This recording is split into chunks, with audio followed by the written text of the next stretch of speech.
Welcome, everybody, to another edition of Tackle Shop Live.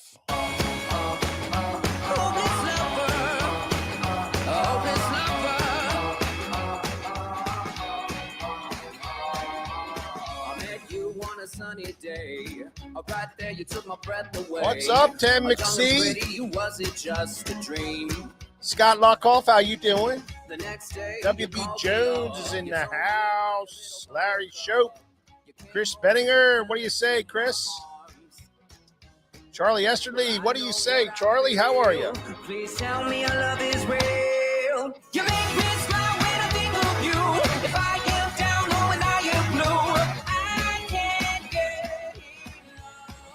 What's up, Bob Donahue? Jerry Otto, Johnny Cobb. How are you, Johnny? George Dufresne, how are you, George? Mike Hayer's here.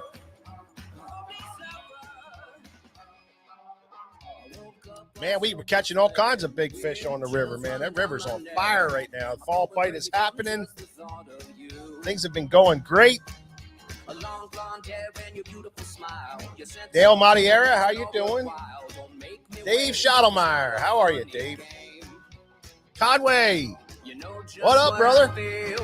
Please tell me your love is real. You make me smile when I think of you. If I am down or when I am Man, we got a great show for you tonight. Welcome to another edition of Tackle Shop Live. My name is Mike Acord. This is George Acord. Cameraman Nick is not here today. He had to work. Yeah, he's pulling double duty, so he can't make it. So you got me and George today. We got a great show for you. Man, this is the fall season. Guys are asking how the fishing is. It is fantastic right now. We are catching giants, and the bait's moving. The fish are biting. Man, it's just fun out there right now. But I appreciate everybody stopping in today. George, how you doing? Man, I'll tell you what, I'm doing good. Yeah. I can't believe it's Thursday already. I know, man. I tell you, this week really went by. We're doing some small projects around here. Small, yeah. And and we were moving tackle all around and putting new tackle up, and then we got some new computer stuff we're taking care of and putting in a whole deal back there in the warehouse. So that's been keeping us busy, and the time just flew by, George. Yeah, it's flying by.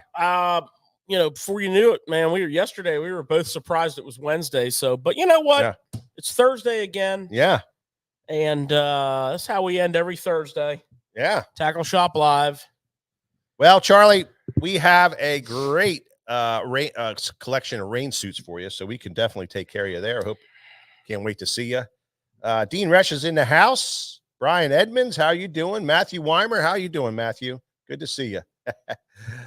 George, yeah, I can't keep out a secret anymore, man. There's too many big fish being caught, and the guys are going absolutely nuts. Pictures are coming in. People coming in. First thing they do is they come over to the counter. They pull out their phone. Man, you got to see these fish I've been catching in there. Everybody's showing us just beautiful smallmouth and largemouth. So the bite is definitely happened. The fall everywhere. Yeah, it is everywhere, and the fall bite is real good. Our one of the guys work for us, Skeeter Steve, he's up in New York, and he's been sending us pictures all week on his vacation up there, just trashing largemouth and smallmouth. Spanking them. Yeah, just hammering them suckers. Spinner bait, crankbait. He even caught a couple giant northerns, and today he sent me a picture of a huge walleye. I saw the walleye. So he's up there just catching them. Yeah, he's just having a good old time, so good for him. He'll be back here in the shop on Saturday if anybody wants to come in and hear some fishing stories. I'm sure he'll be. Well, I mean, this Saturday is a good day to come in, George. The weather's going to be pretty crappy out there. They're calling for some rain and the highs in the 50s. Yeah, well, you know what you do is you get up early, go out, you get a couple hours of fishing in. Yeah. you got your Sims rain gear, you're dry. If you don't, you can stop and get one on your way home, because whatever you're wearing that didn't keep you dry is going to have you that freaking mad. Yeah, and then you come in here and hang out for a couple hours. Yeah, and you get the best of both worlds. absolutely. Yeah, I mean, we've been selling a lot of rain gear this year. Well, it's because we've had a lot of foul weather. We've had some bad weather, you know, and we had a lot of foul weather in the spring. We had a lot of foul weather here lately.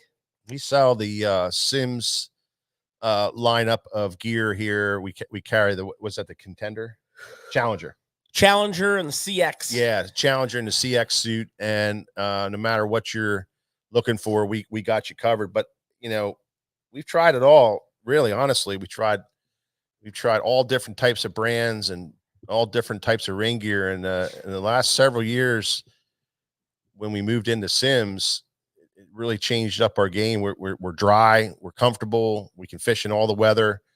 We wear it hard. We wear it as rain gear, and we also wear it as wind and cold weather gear. Helps you in the wintertime, keeping that wind off you. Best salesman in the world for rain gear is a good fall bite and some lousy weather. Yeah, it is. Absolutely. Yep. All right. So we're going to get this show going right now, and we call this section Tackle Talk.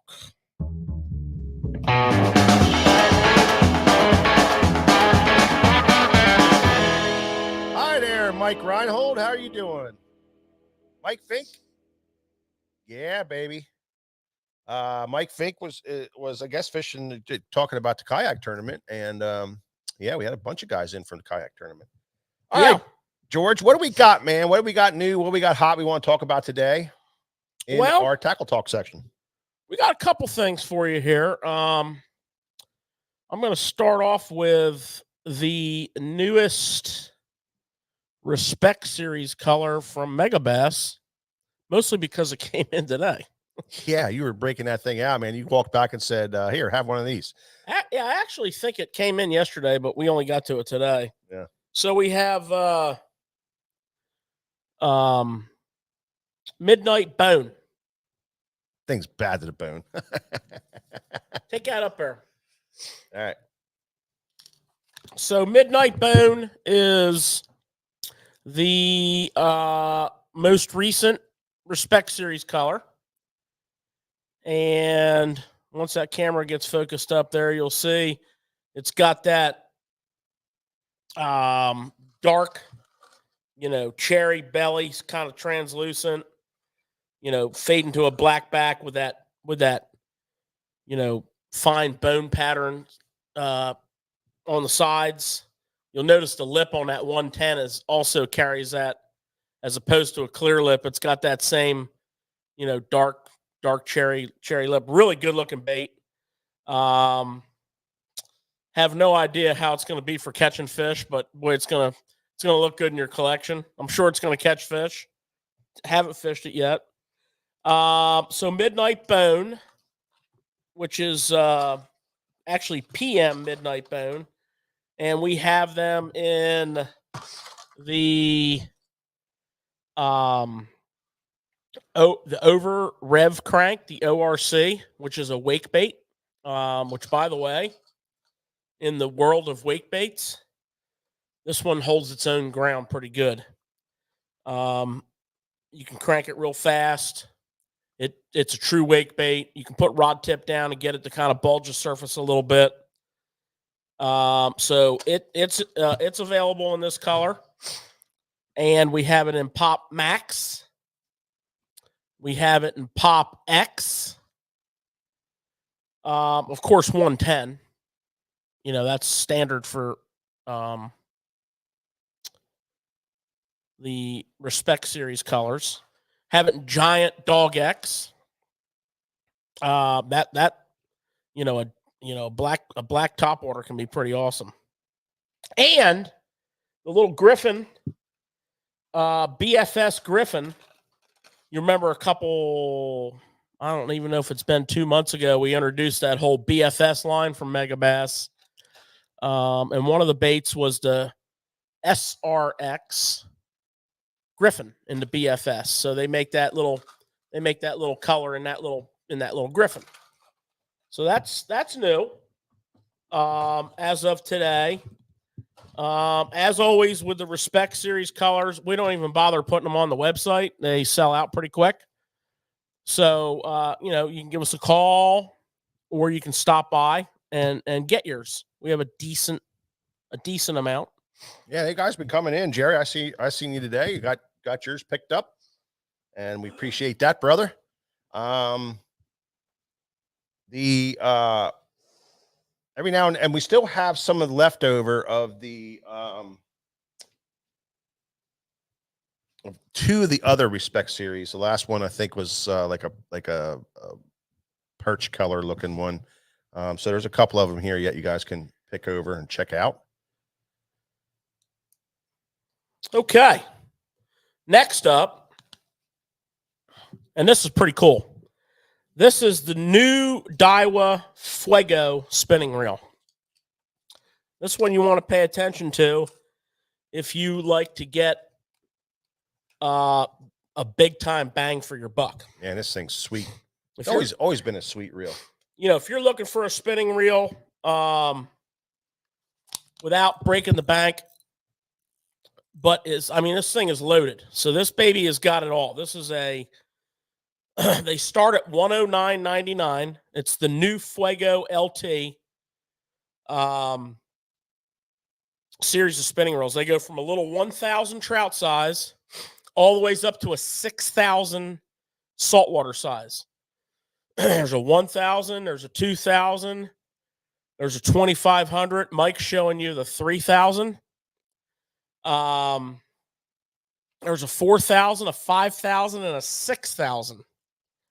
And they are all in stock.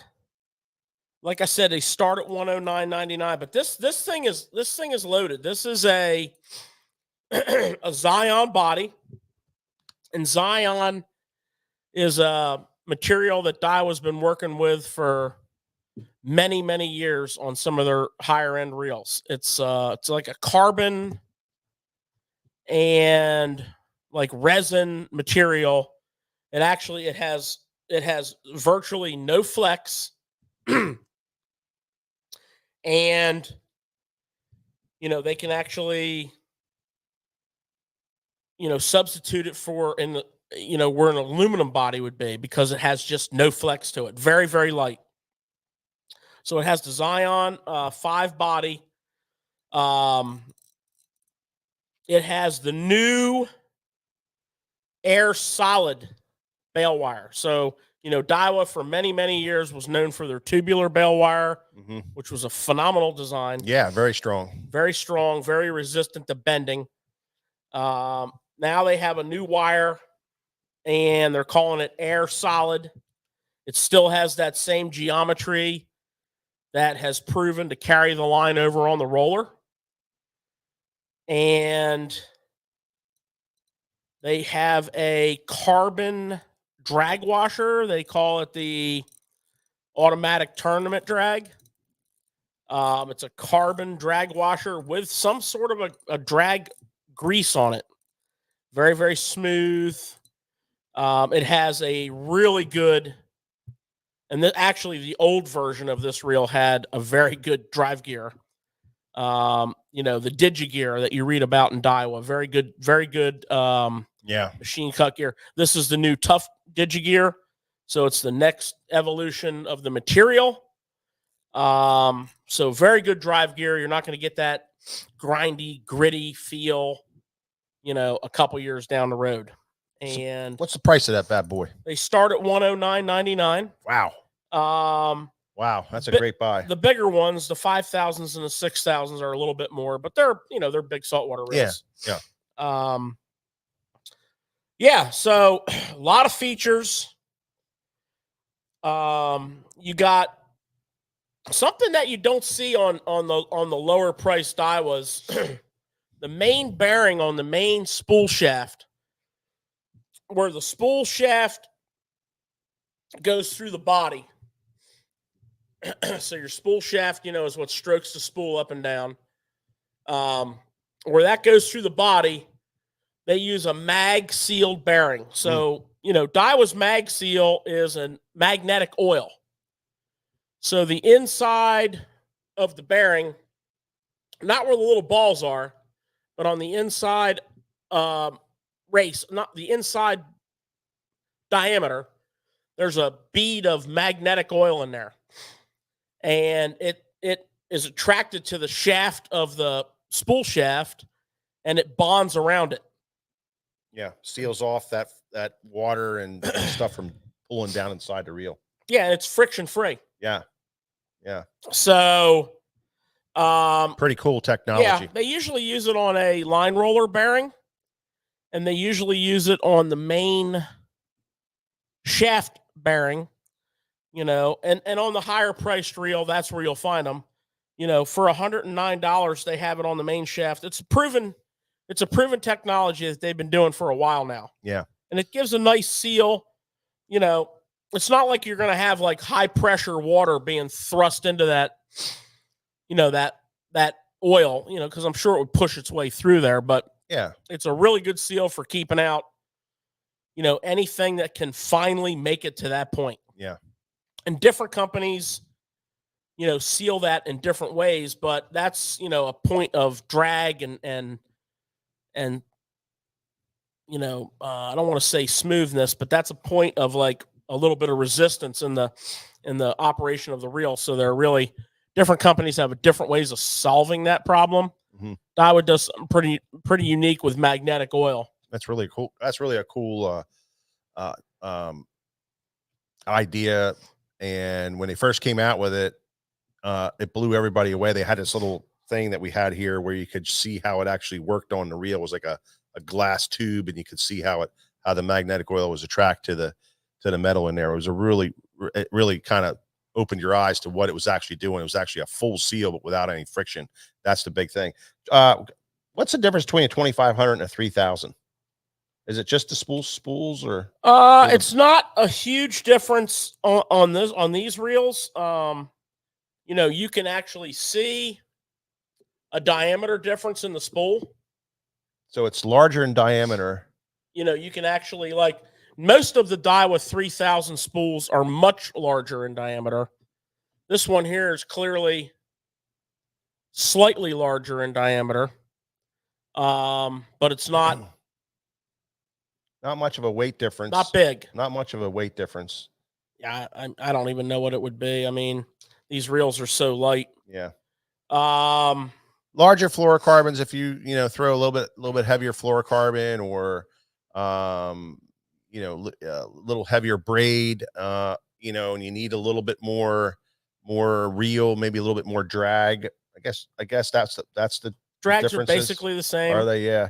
It's really just for holding line at different lines, different size lines. The biggest advantage to the 3000 size spool on a Daiwa with its slightly larger diameter is if you're a fluorocarbon guy, the fluorocarbon does indeed like a larger diameter spool. And, by that, I'm not telling you to go out here and spool this 3000 Daiwa up with 12-pound fluorocarbon, because you probably won't be real happy with yourself. No. But if you ever notice, like some of these touring pros, like Kevin Van Dam was famous for it. All his years with Quantum and now all his years with Lew's, he's the number one reason that they sell a 40 size reel or a 4000 size reel, however you want to call it, whatever you want to call it. Mm-hmm. I think Lew's calls it a 40 size reel, maybe a 4000, probably both, depending on the series. Mm-hmm. And you look at it, and the average guy, the average bass fisherman, picks it up and he's like, wow, that's a big reel. But prior to the trend of fluorocarbon leader on braid, prior to that trend, guys like Kevin Van Dam like to fish straight fluoro on their reel. And a lot of people still do. I personally fish probably half my spinning reels with straight fluoro, and I fish half of them with braid to a leader. And there are some circumstances where one outshines the other. For me, shallower water, I kind of like the straight up fluorocarbon option. I don't exclusively fish it there, but deeper water, I exclusively fish the braid to the leader. And, there's just tremendous benefits to the braid to the leader. And there's some smaller benefits to straight fluoro, and for some older anglers, it kind of like, and Kevin Van Dam's a great example of this. It's kind of how you grew up doing it. Mm-hmm. It's kind of how you built your system. You have to understand, when Kevin started tearing it up, there was no such thing as fluorocarbon. Now, I'm sure he was one of the first guys in the country to get on the floor. When the fluorocarbon first started sneaking over here from Japan, it was from Seagar.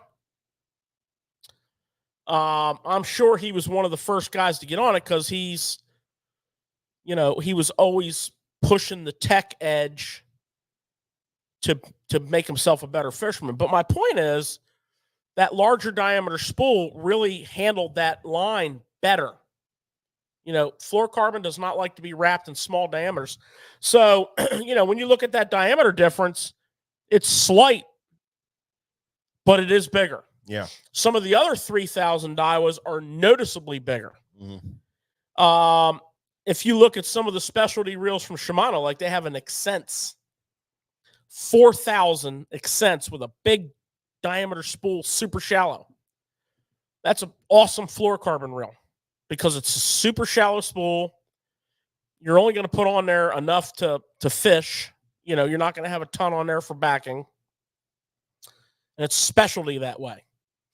So keep that in mind on your spool sizes. Also, check out the charts, the matrices.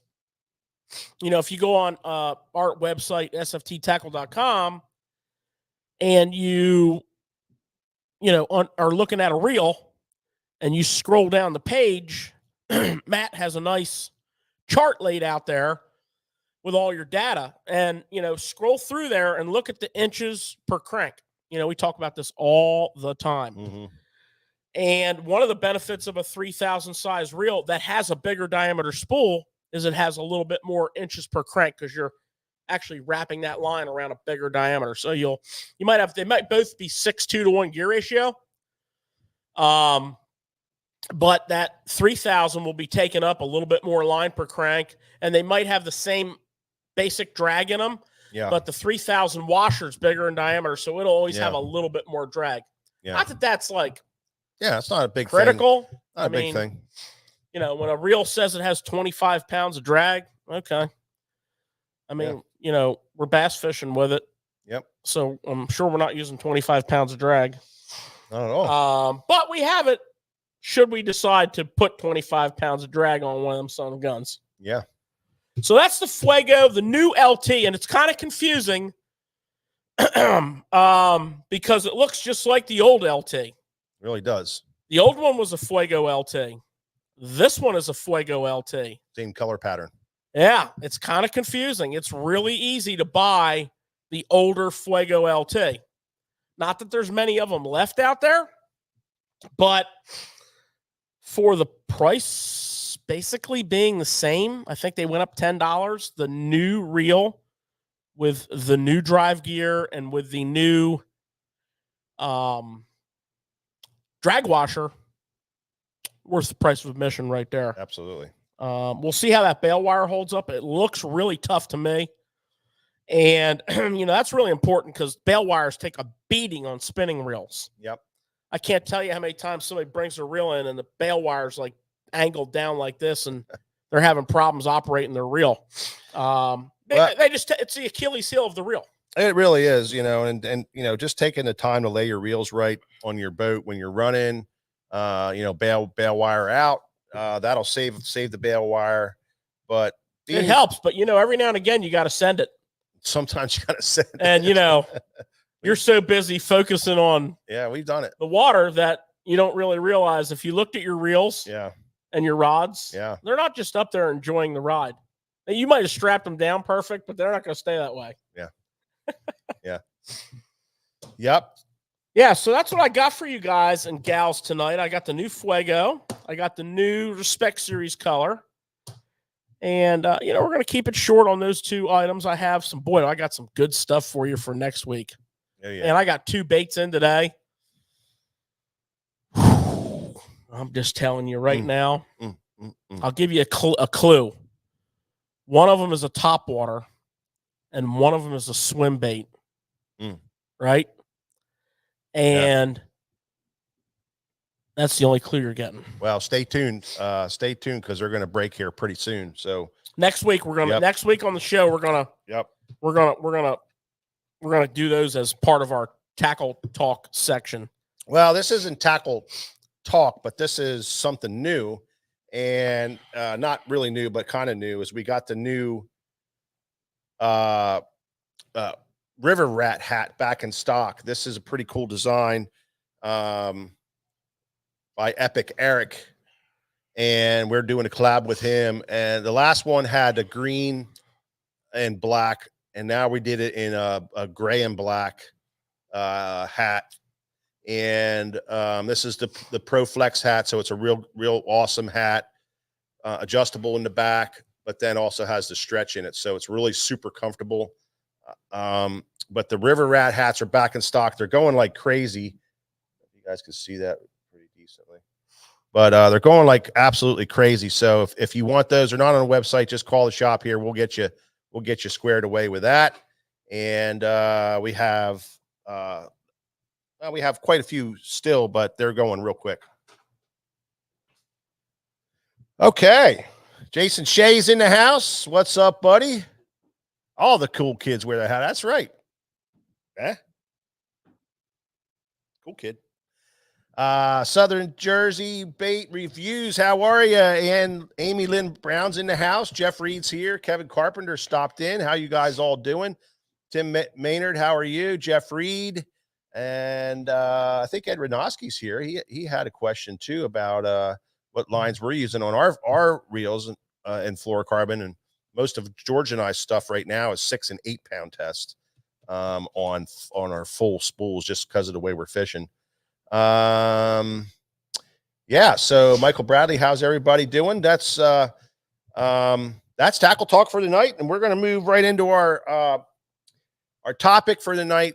And we George and I were discussing it, and really over the last week and a half, there's been a big bite on this technique, and we thought we'd just touch base with everybody on it. It's a pretty simple technique, but we thought we'd touch base on it with everybody for you guys that don't know about the Alabama rig.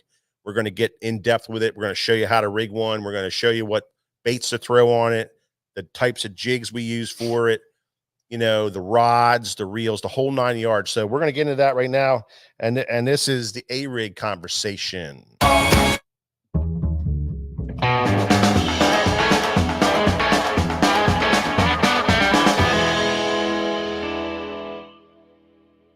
call it a conversation because it's super, super cool technique. And it does take some conversation to understand why in the hell they would hit a chandelier going through the water with all the wires and the swivels and the big head thing up there and all the stuff that goes on. And we're all worried about throwing fluorocarbon line. Competition. You know what I'm saying? Competition. Yeah. One of the things that you have to look for, unless you're just in a small little area, one of the things you need to look for is bait. Mm-hmm. And, so you'll spend some time graphing, you'll side image and you'll mark some bait, and then you'll investigate that and see, is it a lot of bait? Is it a little bit of bait? Is there some fish around it?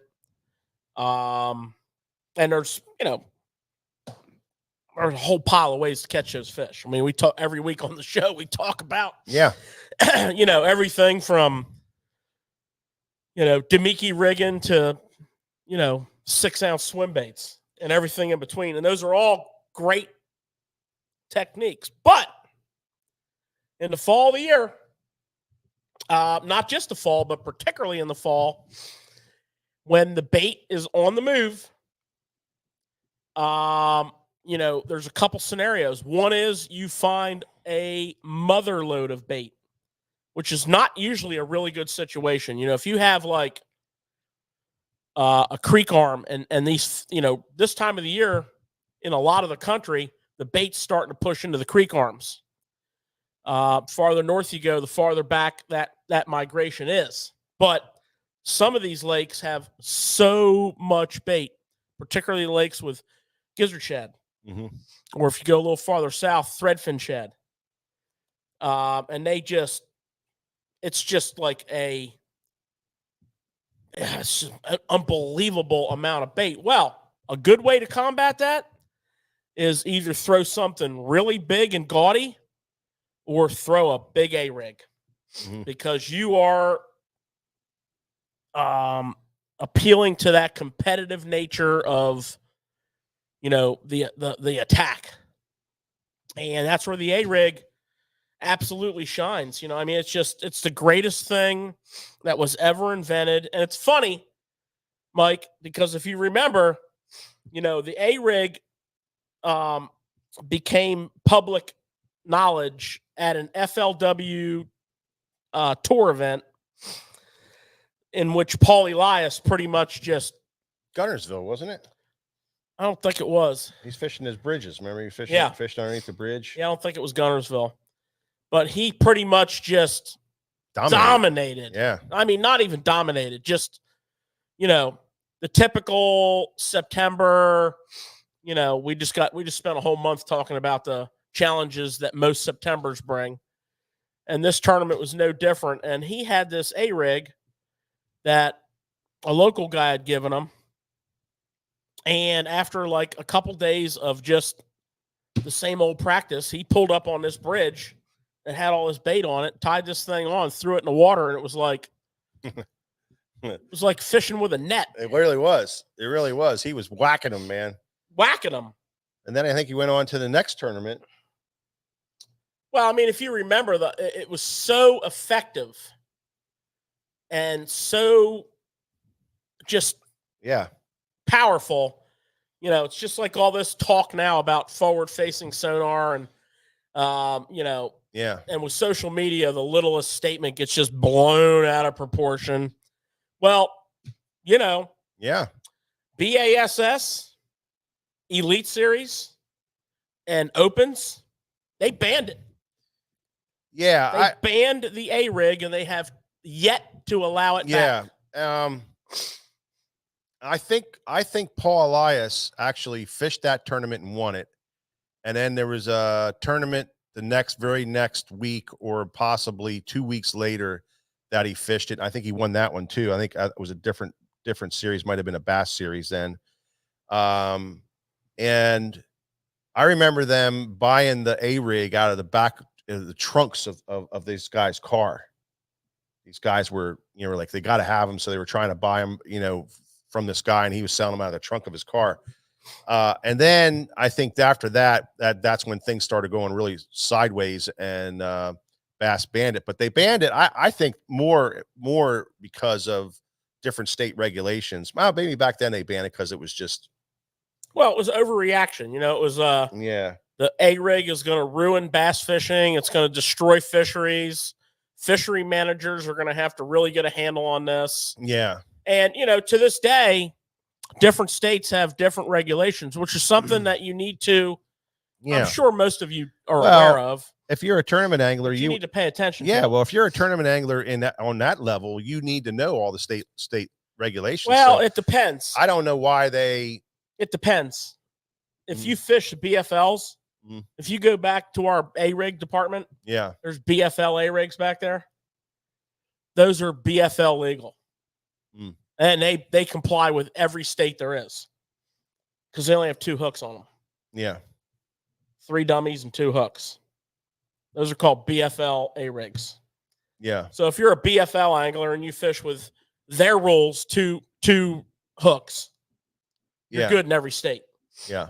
But do pay attention to that, because, some states have different rules. No, they're around us. We have 3 different rules, so we have to comply with all that stuff, or 2.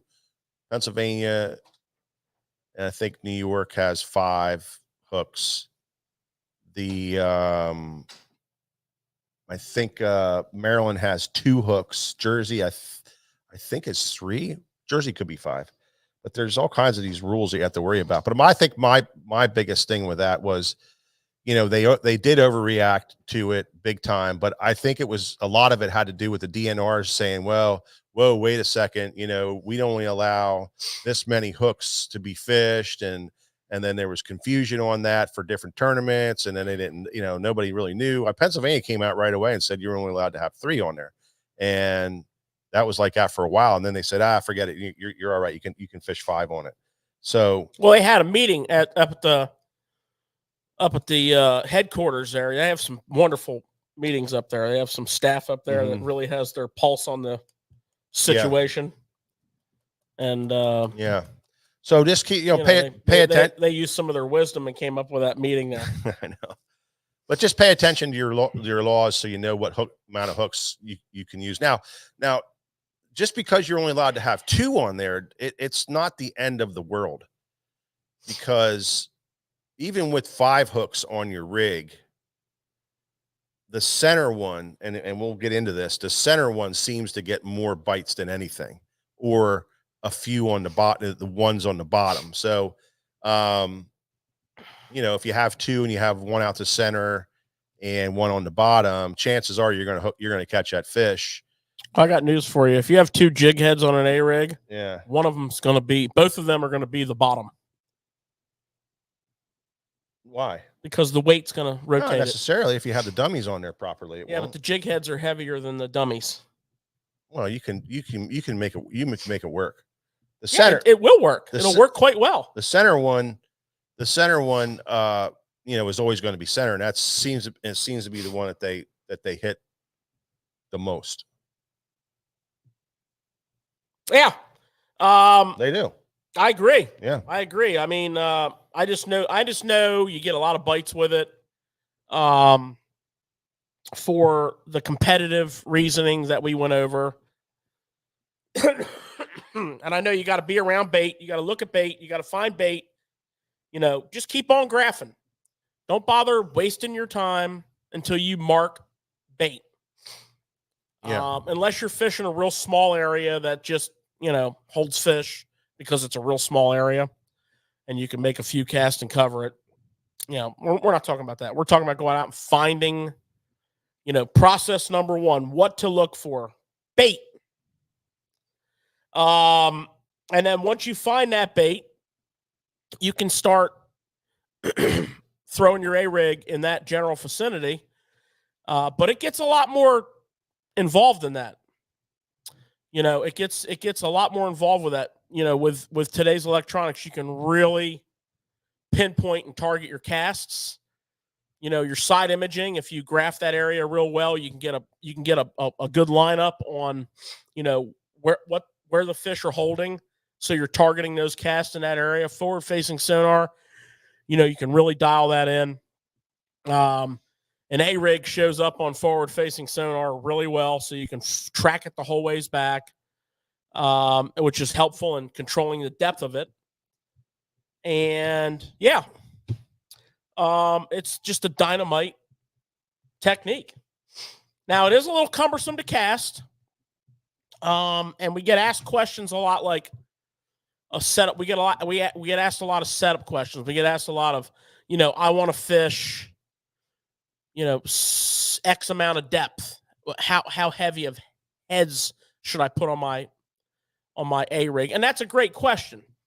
Now we're going to refer to the fact that we fish 5 hooks most of the time. So, we tend to load these rigs up with 1/8 ounce heads. So 5 1/8 ounce heads, and 5, small to medium sized swim baits. By small, I'll be talking about something like I don't even know if you guys can see this. Good luck. That's a minnow from Z-Man, just a little minnow. I'll try to put it next to a diesel minnow here so you can get Well, some. it's a 3-inch minnow, and then that's a 4-inch diesel.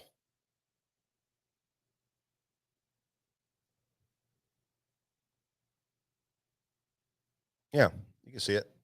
So, those are smaller baits, the 3-inch minnows, the 4-inch diesel minnow. Size is pretty important.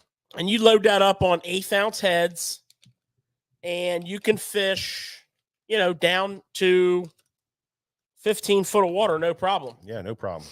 Now, if you have to go deeper than that, if it's later in the season, the water's colder, and you're trying to fish, in the 20-something foot range, then you're going to want to you're definitely going to want to go to some heavier heads. And by that, you might not change them all out, but you might put like 2 3/8 ounce heads on with your 1/8 ounce. And that'll get you down there another 7, 8, 9, 10 feet. The nice thing about the lighter you go is you really can control that the depth of that bait really super easy with your crank. If you go too heavy, then you have to speed up too much, or you really got to crank it to keep it at a certain level of water. So the lighter you set it up, the better it's going to be, especially in most situations under 15 foot of water. Yeah, like we were saying, if you're again on 5 hooks, the 1/8 ounce heads and those baits are going to work really, really well down to like 15 foot. If you do have to go deeper, though, if you're marking your fish deeper, they're suspended on a creek channel or what have you later in the season. One little trick for you is change out like 2 to like a 3/8. But you might also want to go to a little bit of a bigger swim bait, because that time of the year, you're typically around some bigger bait. So there was a guy in here today and he went over to Jersey to fish, South Jersey, one of your lakes over there. And he was marking a lot of bait in 35, 40 feet of water.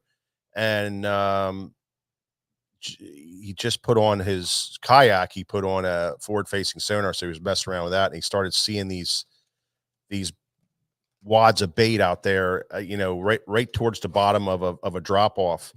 So he was throwing an Alabama rig, and he was running 3/8 all the way around. But then because that bait was in 35 feet of water in 40 foot, so it was real close to the bottom. And he started marking bass around the outside. That 3/8 really allowed him to get down and follow that contour. It was a real steep contour till it hit the bottom, and the bait was right on that, right on that last little part of that swing. So the 3/8 really allowed him, a full 3/8. I mean, he was throwing a lot of weight, I guess. I don't know if he was in Jersey what you were allowed to throw, but anyway, he got all the way down there and it used that extra weight to get down there. And he caught a couple 4-pounders on it. Well, the other thing you have to realize about deep fishing with these things, which typically happens in early winter, if you're stepping that bait up to that range or even heavier, I remember a time Mike and I were in North Carolina in the winter, and we marked some really big fish deep, and we had to put some 1/2 ounce heads on. We had a mix of 3/8 and some 1/2. With some big baits. You better have a big rod at that point.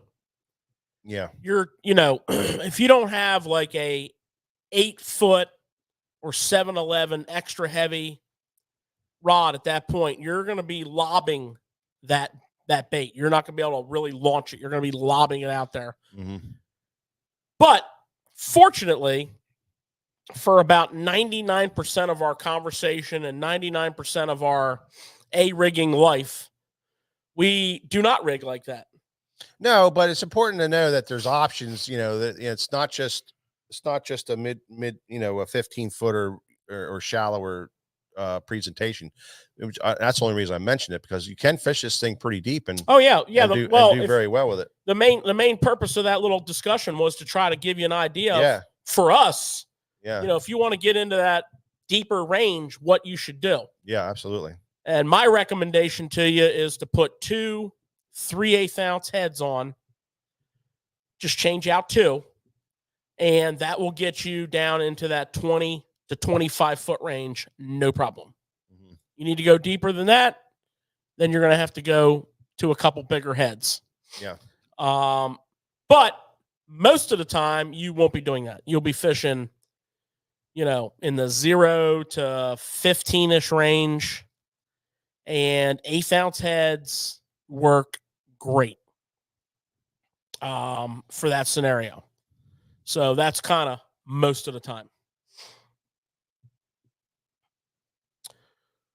You agree with that? Absolutely. Great. So, the other big thing with the rig is blades or no blades.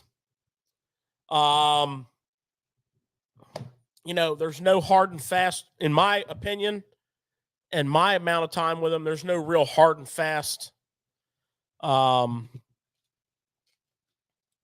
there.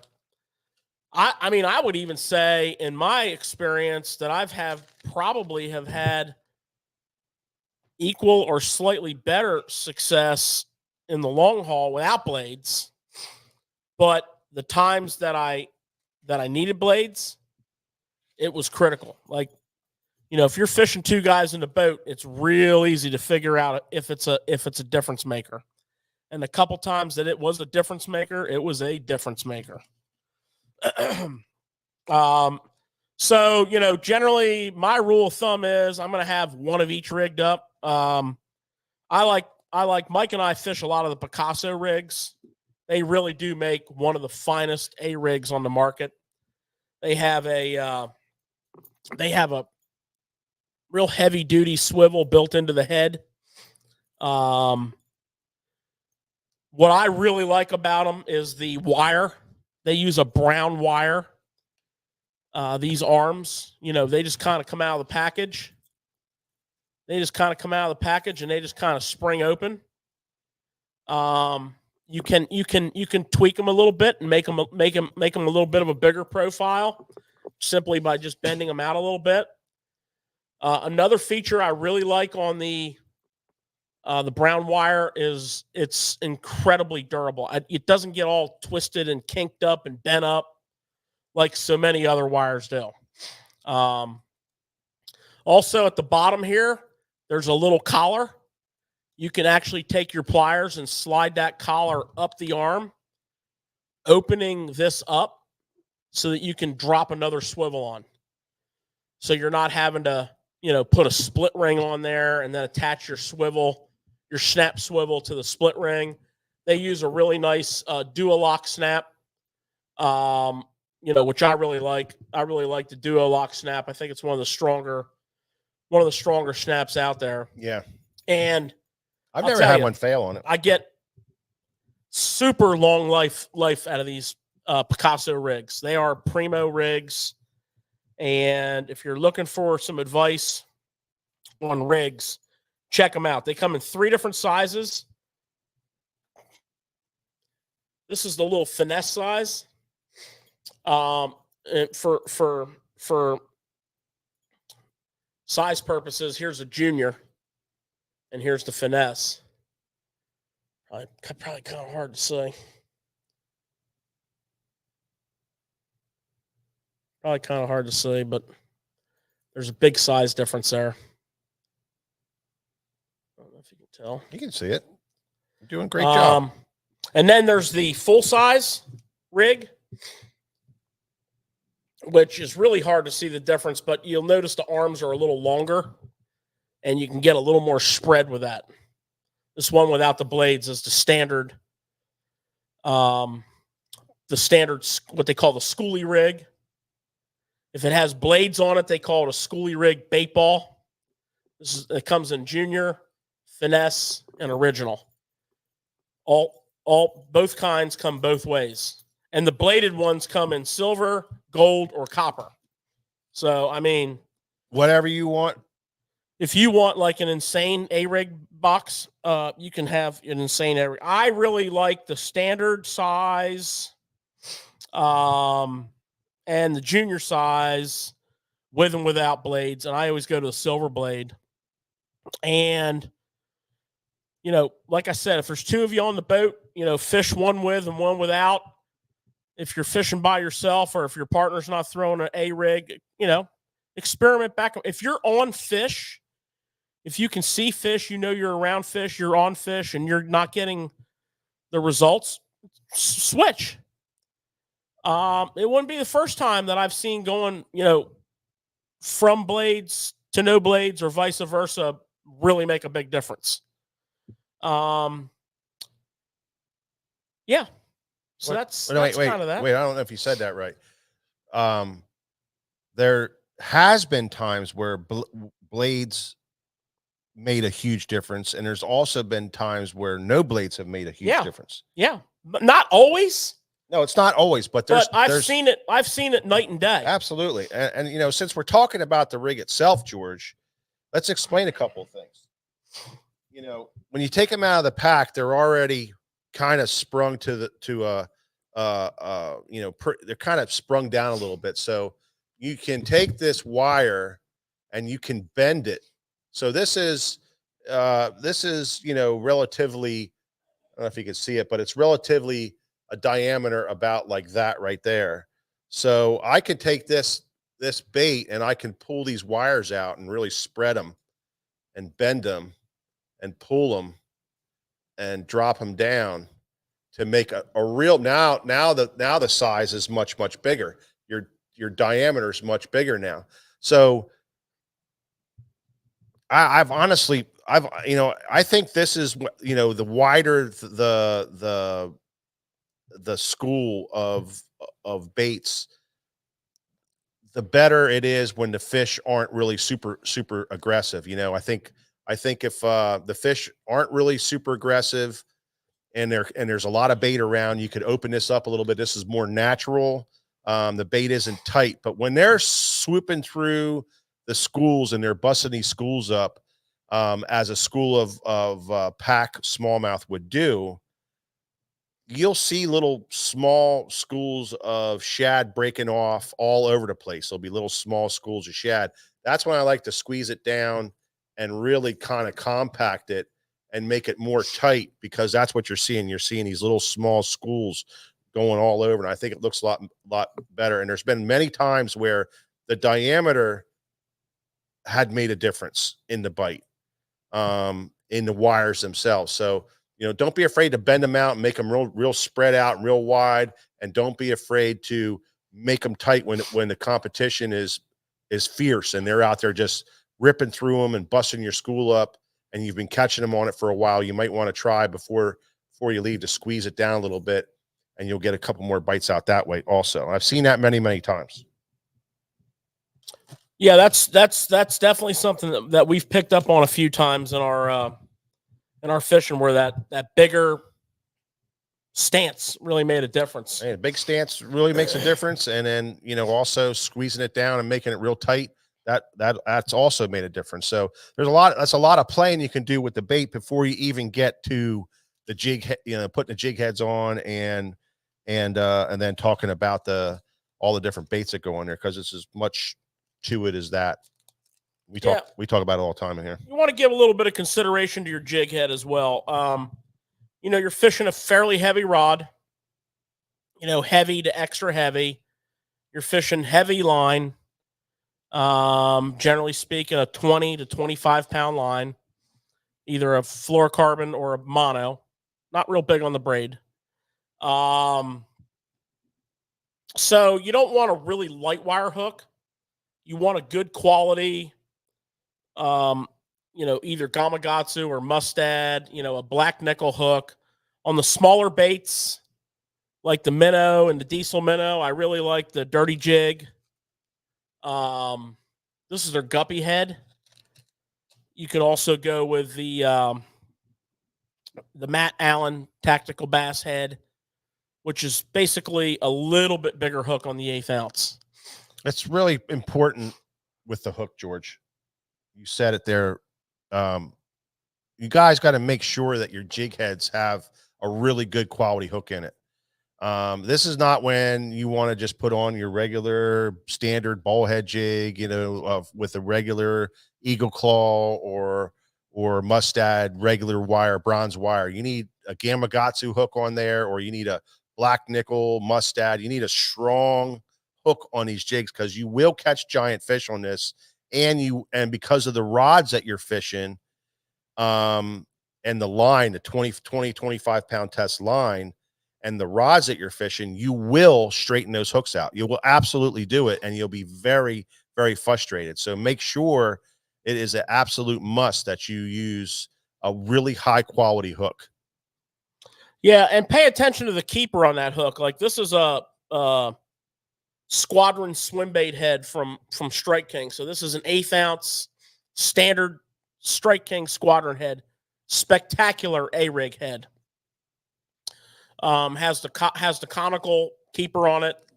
Really good with Elastec. Really good with standard Plastisol. Great hook size, for the majority of your swim bait sizes. And if you're around bigger fish, a hook like this makes a great difference for you. You're not going to have that thing flexing out on you on a big fish. Very important. So give some consideration to the hook size. Give some consideration to the gap, depending on what bait you're going to put on. Bait-wise, Mike and I fish probably about 3 or 4 different swim baits. We fish, obviously, the diesel minnow and the minnows. Advantage here, other than they catch fish, is they're low maintenance. Once you get them loaded up on those heads that have the right keeper on them, they're not ripping out, sliding down the hook. You don't have to do a lot of crazy work to get a good life out of them. We fish, obviously, as the water gets cooler, we really like the Keitech. And that requires some extra work. That requires some glue to get some extended life out of those. The screw lock jig head that we went over a few weeks ago, the Tactical Bass screwed up jig head from Dirty Jigs, where you can screw the Keitech on there. Great jig head for Keitech. Absolutely fabulous. Yep.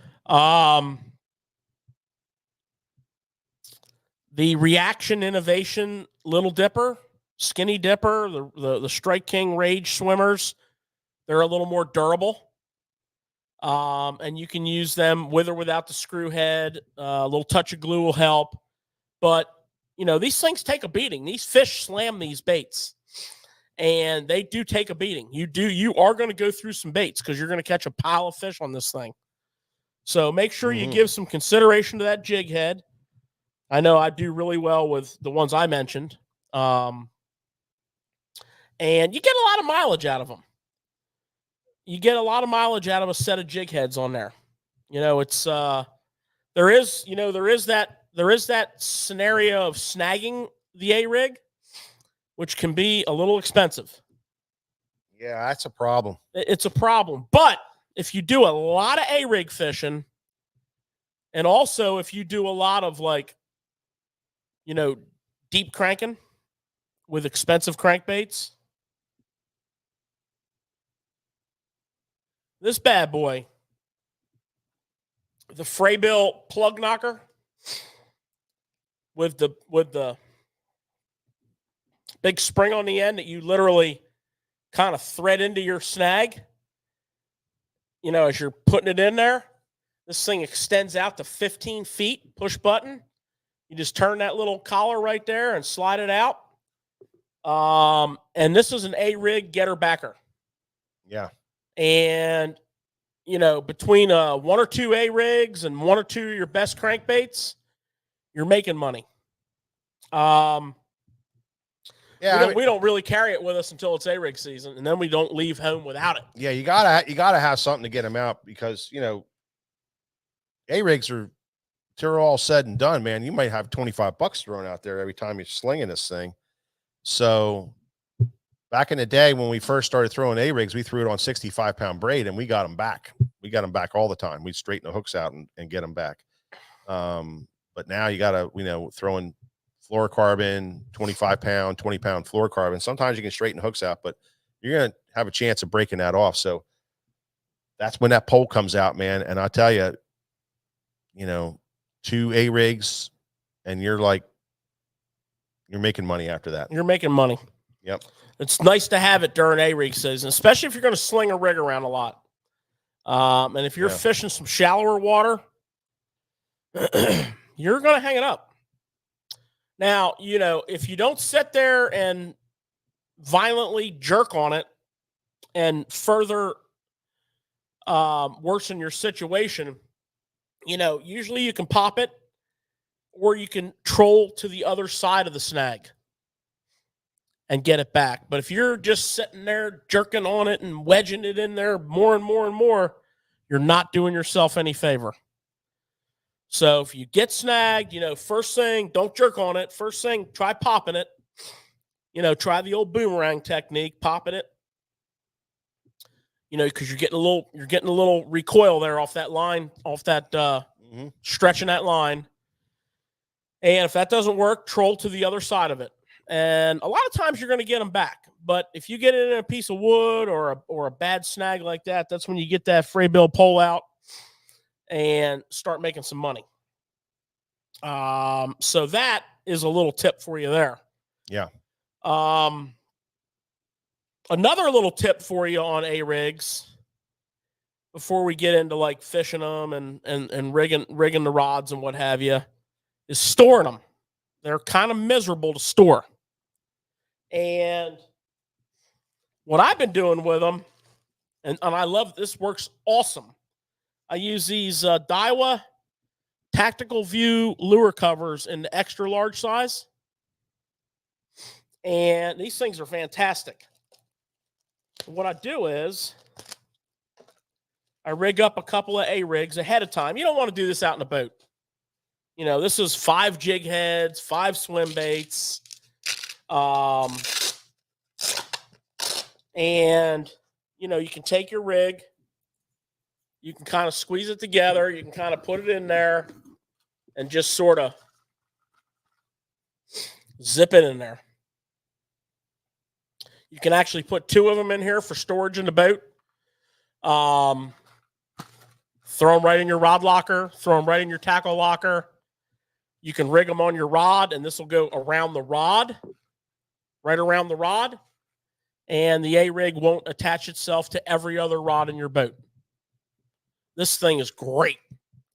And I always forget to tell people about it because we're always so busy talking about the techniques and the rigs and all that. Yeah, Kirk, the Hasdong shads would be a fantastic bait to put on an umbrella rig. And there's just so many of them. There's so many baits out there that you could throw on a Alabama rig. We've fished a tournament a long time ago with a guy in the summertime, and it was a tough bite. It was on one of our local waters, real tough bite. This guy's out there slinging a Alabama rig, and he's just catching fish. And when he came in, I think he won the tournament that day, and he came in, and we were like, "Man, that was awesome, dude. What did you do?" He was like, "Right here." And he held up an Alabama rig, and it had little 3-inch twister tails on the back, little small white 3-inch twister tails, like that big. And that's what he was throwing, and that's what the fish wanted. And he cleaned up, and he won the tournament and everything. And to this day, we talk about that tournament because there's so many different ways of fishing the Alabama rig that there's not one that's better than the other. There's not one bait that's better than the other, especially when it comes to all the baits that are out there. So, just because George and I throw what we throw doesn't mean that a Hasdong shad or, a different Kitech or somebody else's. Yum makes some great paddle tail stuff. I mean, you got hollow bellies, you got thin, you got stuff from Big Bite Baits, some skinnier ones. So there's a bunch of them out there. The point is that there is, I think, something to speak to about size of the baits for different schools of bait fish and different types of bait that you're fishing around. We're fortunate to fish around, small, in schools of fish. We got, right now we're talking about some American shad, which is a great big shad that's moving right now down the river that we're fishing. But then we also have big giant schools of what kind of minnows are these? They're just like river shiners. We call them river shiners. Yeah, we have, all kinds of minnows, but we also have we got gizzard shad. Gizzard shad that spawned 3 times this year. So there's 3 different size classes of those. Yeah. And anytime that you're around a lot of bait, the A-rig plays. It does. It really does. Not to mention it can be freaking awesome in early pre-spawn. Oh, absolutely. Absolutely. I mean, they fish them. I don't fish it a lot in early pre-spawn, but we should fish it more. I had a time where the conditions were perfect on early, like March, cold water, offshore fish around bait. And I'll tell you, it was early on in the A-rig days. I'm like, why not? Yeah. And you don't usually have to throw it around too often to find out if there's some active fish, because I'm telling you, it's a competitive nature thing, and the strikes are freaking violent. So here's the deal. What I'm talking about. This is a 2.75 size, but at the same time, this is probably the more popular size that you see guys throw is like a 3.3 or a 3.8. But there's a lot of days where the 2.8 will be the bait of choice for that particular day, because that's the bait, the kind of size of the bait you're fishing around. So, and then I think the later in the season that you go, when your bait is a lot of your bigger baits hanging around, and you'll see the guys throwing a 4.8, a 4.3, some of these bigger, bulkier baits. That's when you see the hollow bellied 5-inch hollow bellies come out. The guys will put those on a A-rig and just go after bulk. Yeah, you better be around some big bait. There's times where you're going to throw those really big baits, and there's times where you're going to throw those small baits. And when George was saying about rigging stuff up ahead of time, it's good to have a couple of rigs made up with different size baits all ready to go. Just for that instance, so you don't have to put them together. Because I'm telling you, if you don't have one of these things rigged up, you're not gonna do it. You're not gonna put it together out there in the water. It's just too much work. So this is stuff you do all ahead of time. Right now, we have 2 rods rigged up with Alabama rigs, and they will stay like that for the rest of the year, and they will be like that in the spring when we come back into it, and we're gonna have them on hand all the time, so you can just. Man, this is a perfect area for Alabama rigging. You just reach down the box, pull it out, and start chucking it. And that's what you need to have. You need to be able to go to it quick, and you need to be able to fish it when your gut tells you to fish it. So, rig it up, have it on the ready, all ready to go. All you got to do is tie it on or pull it out of the rod box. And that's a tip for you to be ready so that you don't miss out on some of this great fishing. Yeah, and to focus you in, to really focus in here, the bait size, again, just to kind of bring it home, anything that you're going to spend most of your time with, you're going to be from the 3-inch, like the deals, like the minnow size, to the 3/8, to the 3/8 Keitech size, in that range, from the 3-inch minnows to the 3/8 Keitech, in that range is where you're going to spend the majority of your fall and early winter A-rigging on the majority of the waters around. There will be some unique circumstances that occur for individuals, but Look at Ottifo on his TV shows. He looks like he's throwing 6 inches around. yeah, he's also on a lake that 7 to 10 pounders are regular common on, and they're eating giant shad. That's what I'm after. Some 7 to 10s. And that's a great point that you make. Look at Ottifo at the rigs he's throwing. That's a really good point. He's throwing that rig on his show on TVA lakes in the winter on deep winter schooled and big fish that are eating big gizzard shads. And I'm talking like bigger than your hand gizzard shads. And that's why he's slinging that big rig. That's a prime example of like an outlier. And you may encounter that. I know Mike and I did one time on a lake that is known for big Florida strain fish, and we saw them. Yeah. We saw them on the electronics. They were suspended on a creek channel turn with a point coming out and intersecting it. And we're like, all right, there they are.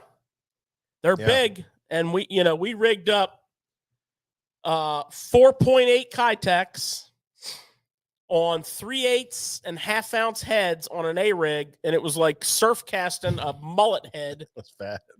And then counting it down and retrieving it back through those fish the best we could. And we fan casted it from every which angle. And that was a serious big rig. That was overpowering the tackle that we had. But that's what they were eating. They're eating. So that's like an outlier. Your typical juice is going to be in that range. Now, another little trick on Mike on baits, and I know you're all about this because I was using your A-rig on Sunday that you had just rigged up. Yeah. And this is something that we really like to do. So, for example, we'll have the smoky shad diesel minnow. Okay? And we'll have 4 of those on the perimeter. And then we really believe in this, and we like to put a target in the middle. So we'll have 4 of these and 1 of these on the middle. So we'll have 4 smoky shad and a pearl white. Yeah. And, Mike had a rig made up on Sunday that he let me use that had, I want to say, little dippers on it. Yeah. And the center sexy shad little dippers. And the center one was a white trash. Yeah. And I was on the forward facing sonar in a terrible wind. Terrible. And God awful was wind. Slinging this thing. And, it worked. I could see fish. I brought it over top of their heads and, they attacked it. And the one fish that I landed, which was I lost him right at the side of the boat. I shouldn't say I landed him. I was glad he fell off at the side of the boat, but that fish ate the white one in the middle. Yeah. That fish ate, and it was a nice big fish. So that's something that we have a lot of confidence in. And it's like putting a target on there. That goes back to the days of, and, some of you might think this is going to sound stupid, but I was a big time believer in it and still am. Back to the days of putting a red hook on the front of my crankbait. I'm not as, I'm gonna be honest with you.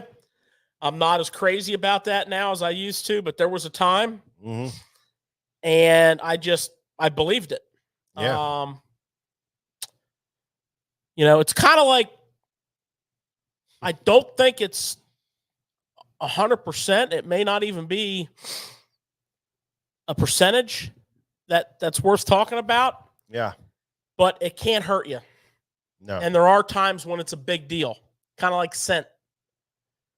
There's times when scent is a big deal. Most of the time, probably not. And most of the time, it's not going to hurt you. It's going to be a great masking agent, whatever. But that target color on an A rig, I know it gives Mike and I tremendous confidence, and it's just something that we've become accustomed to doing. Yep. Now I will say, if they're just flat out eating, it kind of doesn't matter. It kind of doesn't matter. I remember, first of all, hey, Nick Wink, how are you doing, buddy? Sorry you couldn't make it tonight. Glad you stopped in.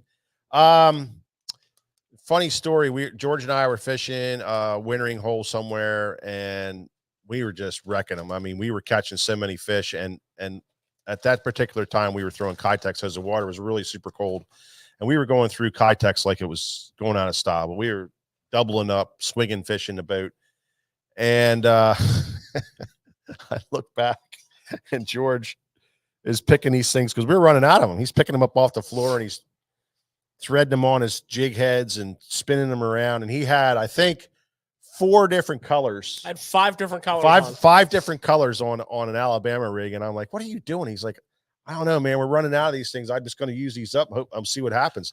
Fires it out there. I mean, I think his second cast, they didn't care. Hangs a big giant one. They didn't care. They didn't care. They really didn't.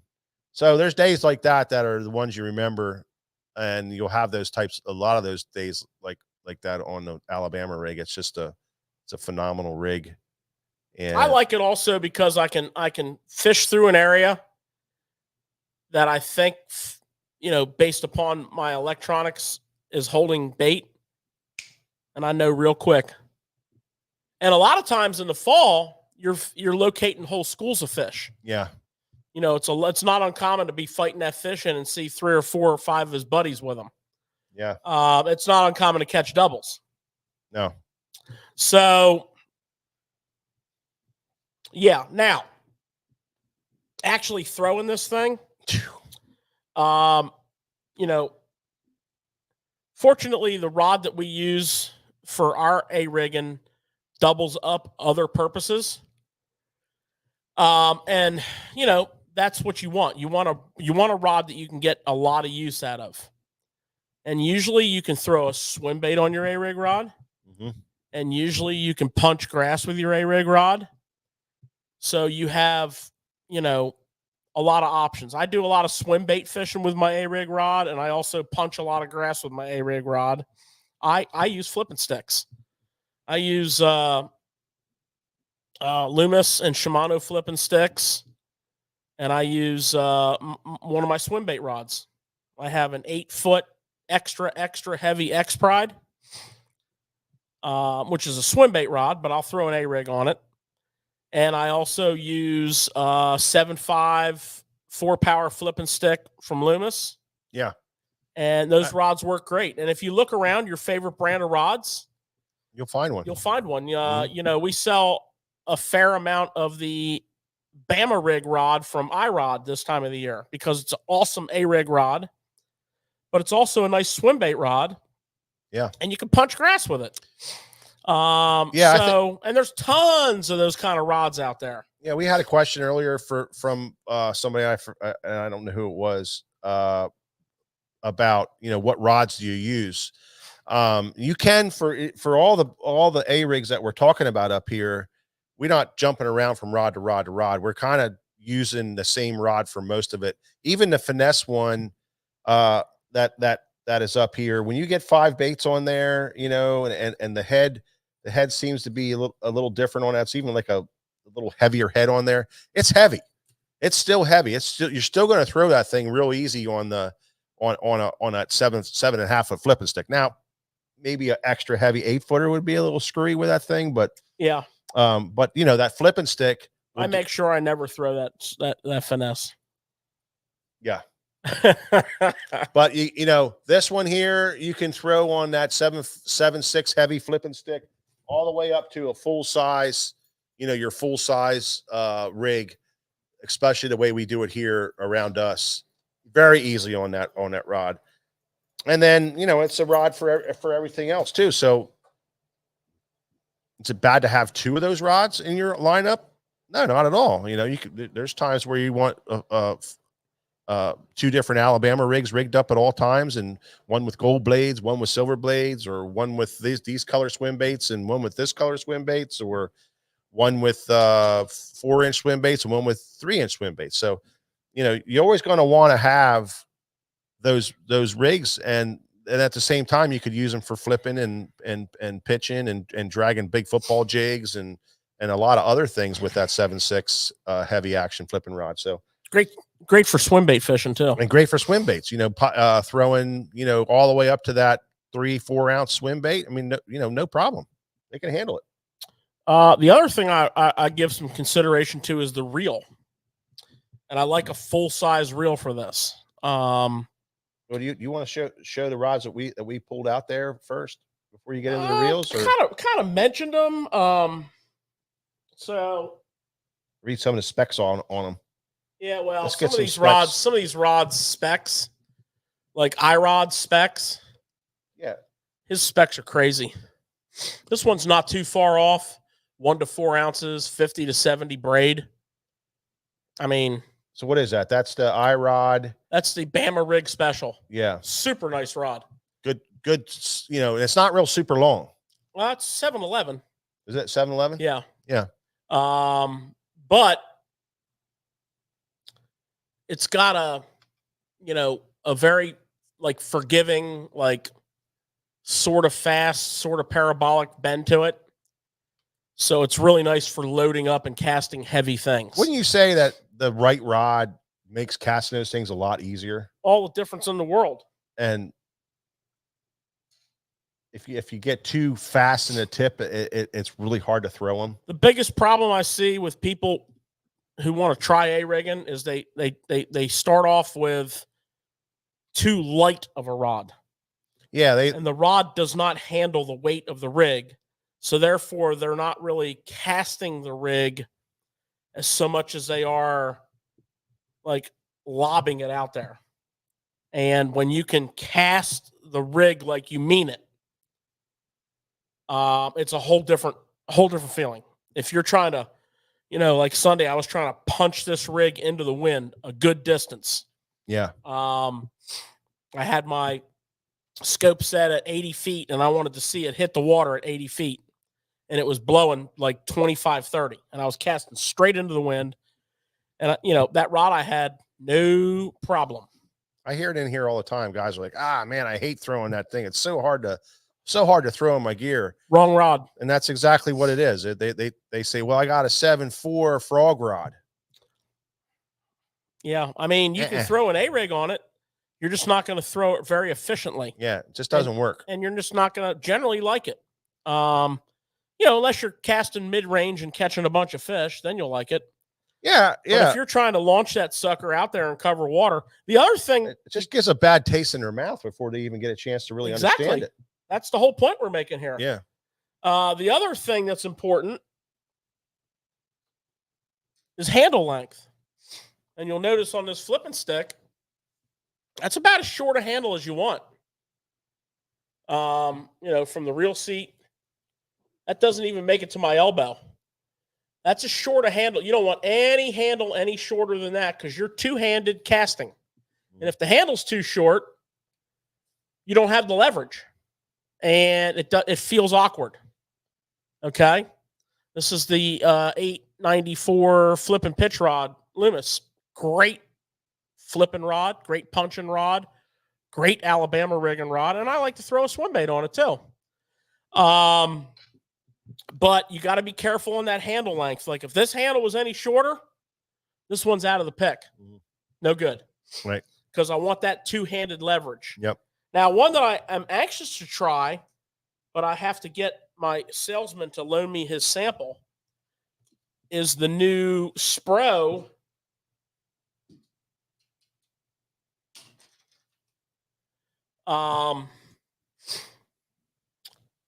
KGB swim bait rod. Light, big long handle on it. Rated up to 3 ounces, 7.9.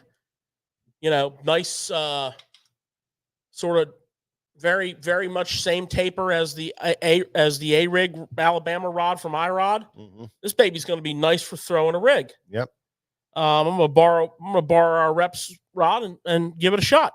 Long handle, good leverage, and you know, you double- got a swim bait rod. And it doubles as a great swim bait rod. Absolutely. And then the other rod that I've thrown a little bit, that is my swim bait rod that I throw a lot, which is the X Pride 8-foot extra. Another rod that I've sold a lot for serious Alabama rig guys is the St. Croix Victory. They have a couple of them, but one of them they have is a 711 heavy moderate. That's perfect. I don't know what they call it, the big sniper or some kind of crazy freaking name they came up with, like John Wayne Duke riding on his horse or something.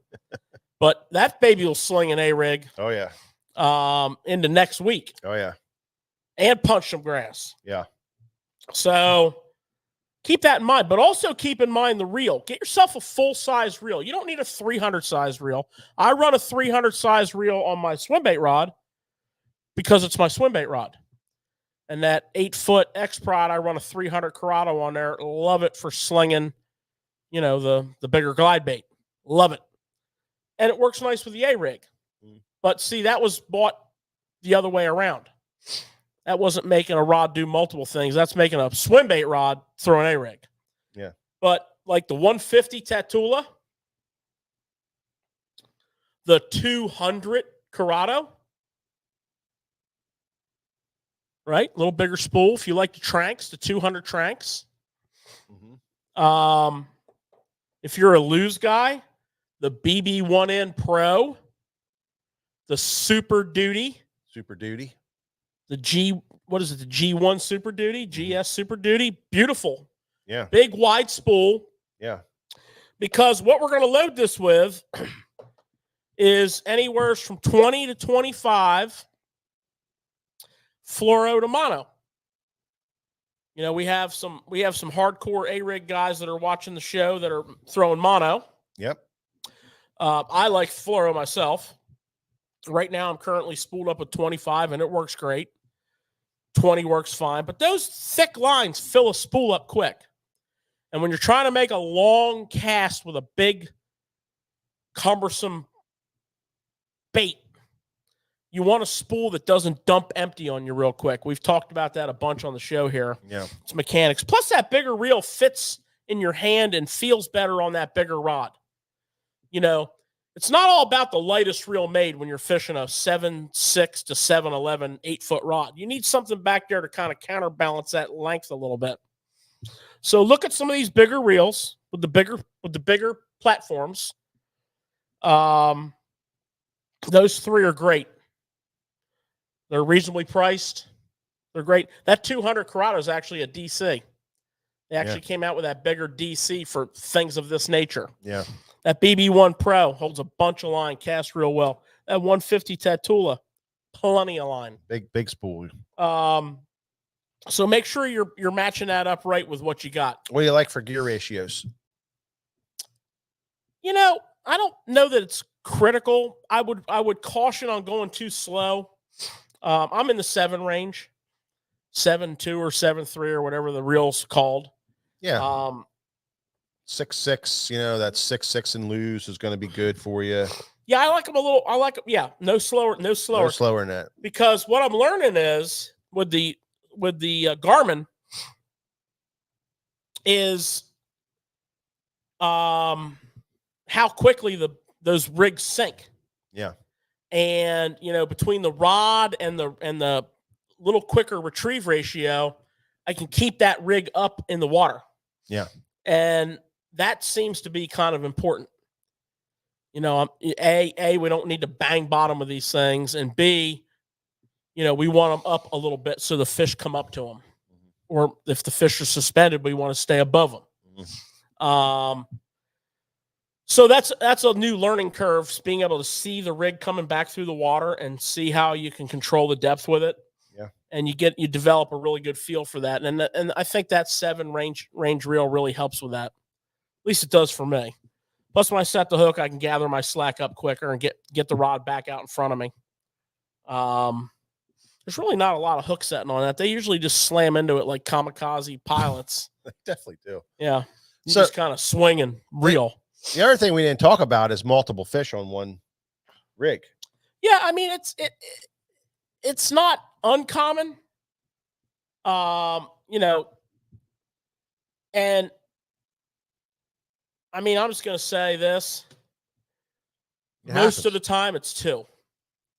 Yeah, well, Very rarely will it be 3. I think a lot of times too, if you do have 3 on, you lose. You definitely lose one. You do land more 2s than you do more multiples. I mean, most of the time you catch 1 fish, Exactly. but you do get a Yeah. noticeable amount of doubles. Yeah. I mean, it's not like No. hitting a scratch But off lottery that's ticket. the other reason for the big heavy rod, and that's the other reason for the big heavy line, and that's the other reason for the big reels to handle that weight. Because I'm telling you, it can be a lot of weight. What was the greatest catch ever on that thing? It was up on Skinny Atlas or one of those lakes up there in New York. The guy cast it out and caught 20 something pounds of smallmouth in one cast. That was back in the early days of the A-rig. Yeah. That was the greatest picture I've ever seen in my life. Yeah. Those were deep fish too. He was when that's Skinny Atlas or it was a Finger Lake. I don't think it was Skinny Atlas, but it was a Finger Lake. Yeah, it was definitely a Finger Lake. And he first he graphed them. He's really good with graphs. He was guiding at the time. And then he, showed how to count down the bait to get it to the right depth because there was no forward facing. And damn, if he didn't catch 5 big ones on one cast. Unbelievable. It was the greatest picture ever. It was pretty cool. So, what else do you got on that topic, Mike? Well, there's a lot of things that, we didn't discuss. There's little things for Like, name one. The target on your A-rig, you can do a lot of things. You can dip the tail in chartreuse to make it a better target. Because I think that target bait is pretty important. It has to be what the fish want, it has to be the bait that the fish wants. The baits themselves, I think there's a lot you can do with the baits themselves and changing the colors and to really dial in if on your particular body of water. There's days where, like George and I said, there's days where it doesn't matter what you throw, but there's days where you really got to dial in. I know guys that, will paint their baits up. They'll do different things to try to get them to really be a little bit different, and it works on their body of water. So mess around with your baits and your colors to dial into the color that works on your body of water the best. We've had sexy shads that worked really well on some bodies of water. We've had whites that worked better on other bodies of water. There's Pro Blue, the guys that are big on the Pro Blue color. That's a really famous color for A-rigs. You should try that. So try messing with that, and then get dialed in for your body of water, and then even go one depth further and mess with your dyes, mess and put some different dyes on there and see what happens. Cause there's a lot to the bait aspect of it. When you really want to dial in on your body of water, but like George said, there's a lot of times if you just get it down to them and you create that Alabama rig creates that competition, look through the water, they will just hit it. But I really feel like you can dial in, like Raystown Lake, for instance, they have a lot of alewife up there. So, the Alabama rig up there is totally different. They throw a lot of big white, the bigger white size, swim baits up there on their A rigs, where we don't throw a lot of that. We'll throw a lot of a little bit smaller ones for our baits. So just dial into the bait fish and mess around with your baits. That's all I want to say about that. Yeah. Yeah. Well, I think we covered it pretty good. It's not like rocket science. There is some really important information that we went over. I feel good about. And I just hope everybody gets out there and takes advantage of this beautiful fall and the good bite that's on in a good portion of the country. We still have some tournament action too. Yeah. Yeah. What's going on with I think you told me the other day they canceled part of their day one of the last open of the year. The Bass Open's supposed to start today, but they have a big low pressure off the coast of Florida, so they canceled today. They're going to fish full field for the next 2 days. So break that down. That's the last one of the year, and of what they call the qualifiers for the Elite Series, Yeah, so it's basically the top a 9. couple things going on at the same time. So you have an open tournament, Mhm. and then you have a series of fishermen who have been fishing all the opens to try to qualify for the elites. To qualify for the elites, you have to fish all 9 opens, and you have to finish in the top 9 spots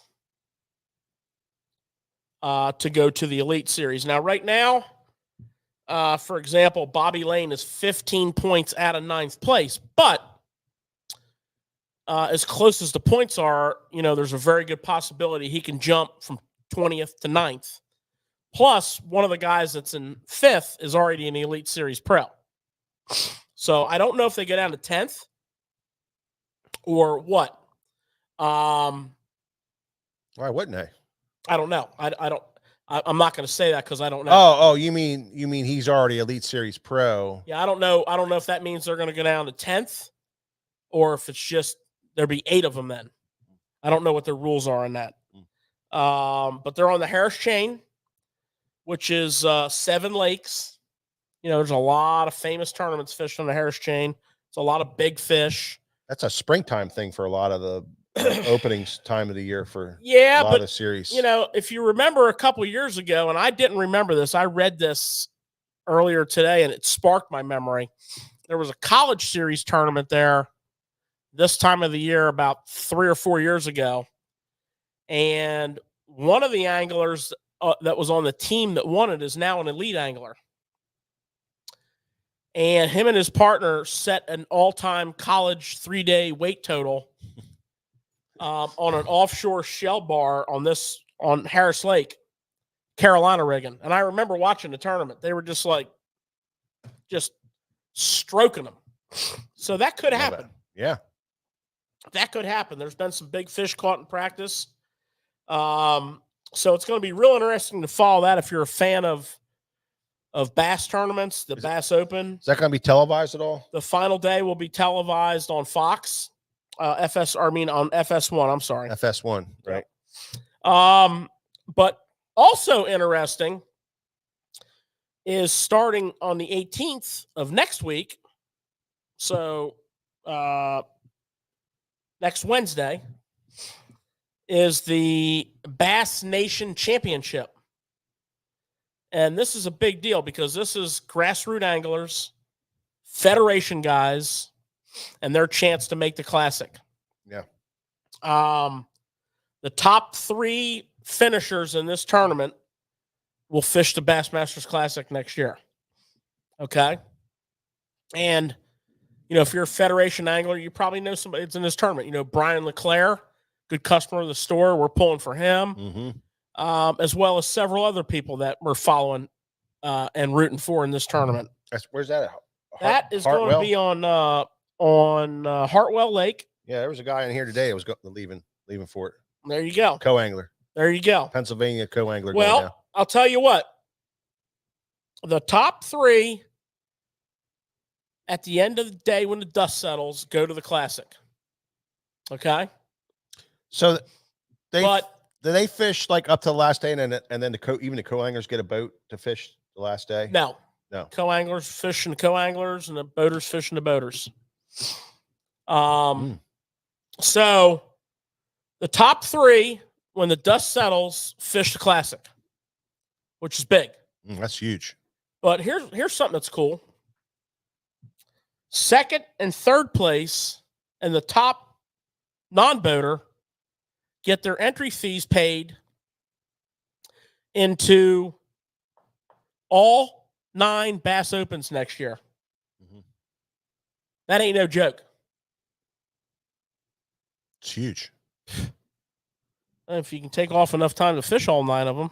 Yeah. A lot of pros have used this tournament as a springboard to their career.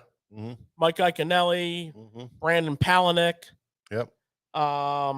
Who's the guy we had on the show here this summer that won the Elite Series on the Alabama River? His dad, Davis. Will Davis. Will Davis. Will yeah. Davis won this tournament last year. Yeah. But the guy that wins the whole tournament first, he gets the nation's best living the dream package, which is entries into the Elite Series and the use of a Toyota Tundra and a Nitro boat. Mm.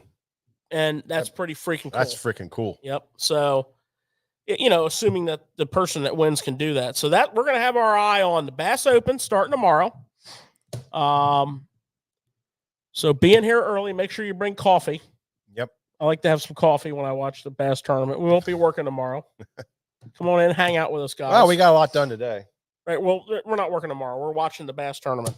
We'll be at the counter. Hold up the counters. Yes.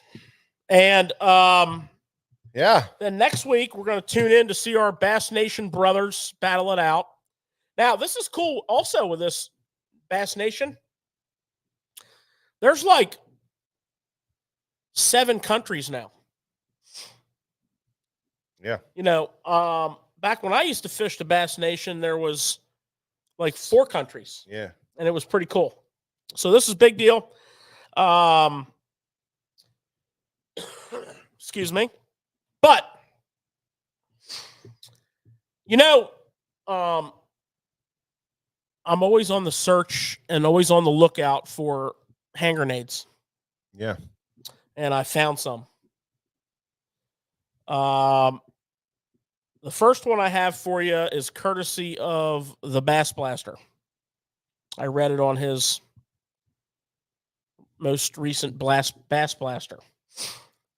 And this has to do with all you New Jersey peeps. All of our New Jersey peeps out there. You might want to listen up because your DNR has decided to enact a new regulation that is going to go in effect on November the 1st. And if you're fishing on a boat that's under 26 feet, so if you're watching this show, you're probably a bass fisherman, so I doubt if you have a 26-foot bass boat. If you do, I would love to come over and fish with you. But you will be required to wear your PFD at all times from November the 1st to May the 1st. Right? Make sure you New Jersey guys, we don't want to see you. What's our PA rule?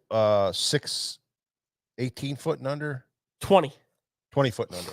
You got to wear it all the time. Yeah, we don't want to see you guys getting pinched. Now, personally speaking, not that you guys care in my opinion, but I do have a microphone. I think you should wear it in from November the 1st until May the 1st. Oh, you got the suspenders, which are really comfortable. They're not like. I know I'm wearing mine, and I know most guys that I see winter fishing are wearing theirs. Yeah. But that's for another conversation for another day. Yeah. I just wanted to throw that out there. The other thing that's going on that's really blowing my mind, and I'm sure some of you guys are following this. If not, allow me to elaborate. You're going to want to stay tuned for the wisdom of the West. So we're managing our salmon rivers in the West. And the dirty, rotten scoundrel that's ruining them is the smallmouth bass. All smallmouth bass must be killed. So here's what these frickin' geniuses did. This is just one example.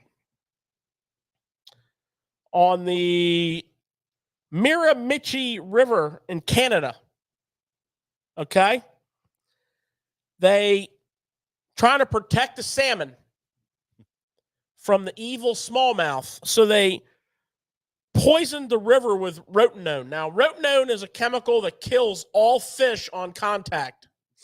You see where I'm going with this? So then they tallied up the damage. Then they got 32 of them rotten bastards. But they also killed 514 salmon. What? Okay. Something seriously wrong with that. And there was no trees harmed in that process either.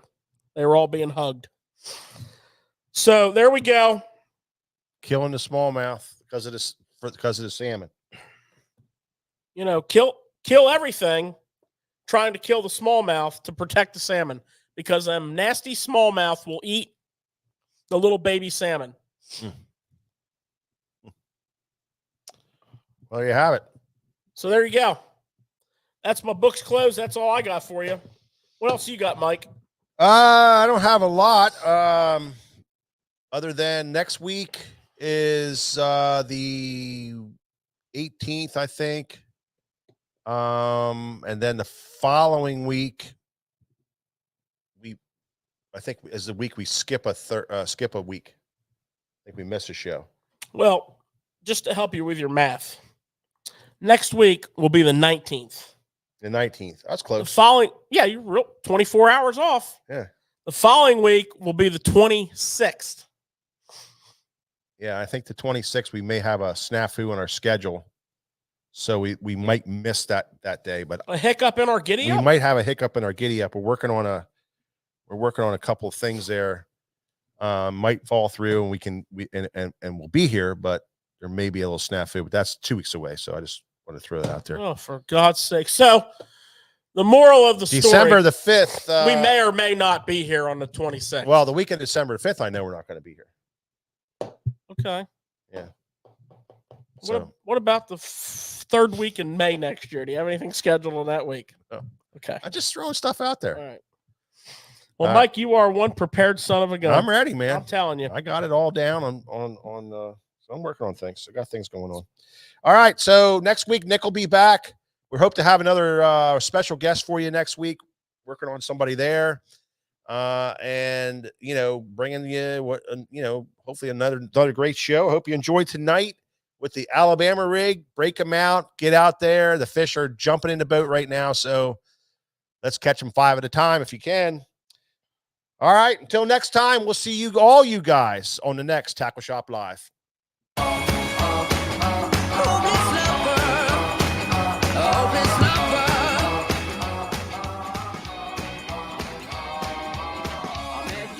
Sunny day, right there you took my breath away.